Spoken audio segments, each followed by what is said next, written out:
Hello, my name's Neil and I'm from our Chislehurst congregation. Today's devotion is from Hebrews 3 verses 1 to 6.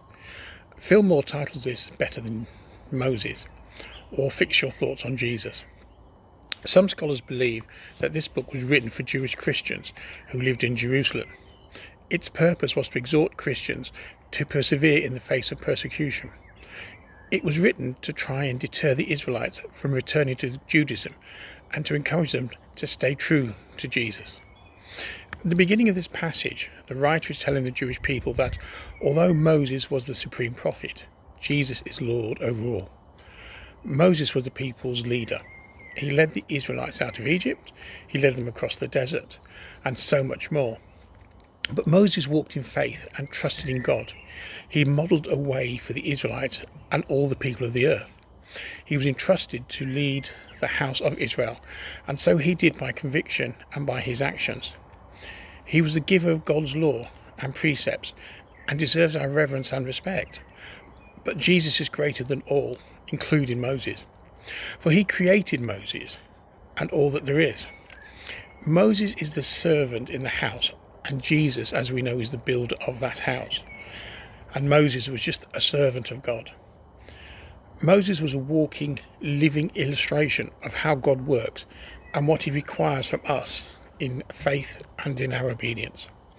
In verse 6 it says, "But Christ is faithful as the Son over God's house, and we are his house, if indeed we hold firmly to our confidence and the hope in which we glory." The word here that resonates with me is confidence, and translated from the Greek it means boldness. We need to be bold in our lives. We need to put our trust into what our Father has for us. This past year has been not at all easy for any of us, but as we're slowly returning to a new way of life, some of our friends and our families are hesitating in restarting a life. They are scared. But as believers, even we have our doubts.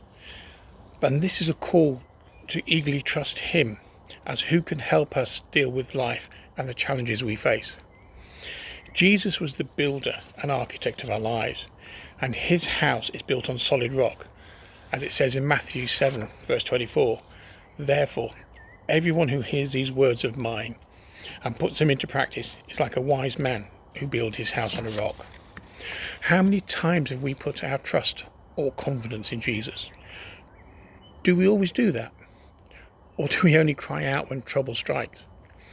The Israelites did not always put their confidence in Moses.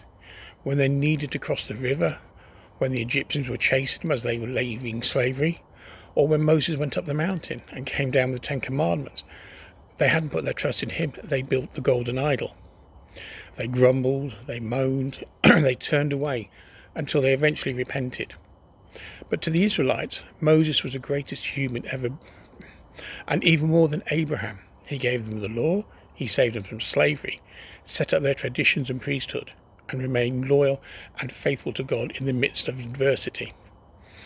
As I come from a Jewish background, I was taught that Moses was the main character in the Jewish religion.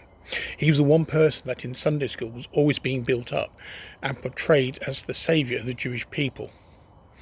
It took many years before I came to faith to realise with confidence who the saviour really is. Once I took that bold step and I said the sinner's prayer, I slowly started to build up my faith. As I go into certain situations, whether I'm doing as a street pastor or any other work that I've been doing, I know in myself that I do lack confidence. I always try to pray into an unknown situation, and as someone who's relatively shy, I always ask for boldness. How many of us feel the same, but we try and hide it from our friends and family? But when we know who Jesus is, he can give us the strength that we need. These few verses give us the context of what we must do: being faithful, being obedient, seeking his counsel, believing in and trusting with confidence our walk with Jesus, always trusting the builder, and like Moses, always being faithful. And I read this just before, as I leave there. It says, even if we cannot see where God is leading us, we can be assured of this: the road exists, the destination is great, and placing full confidence in God will not fail us.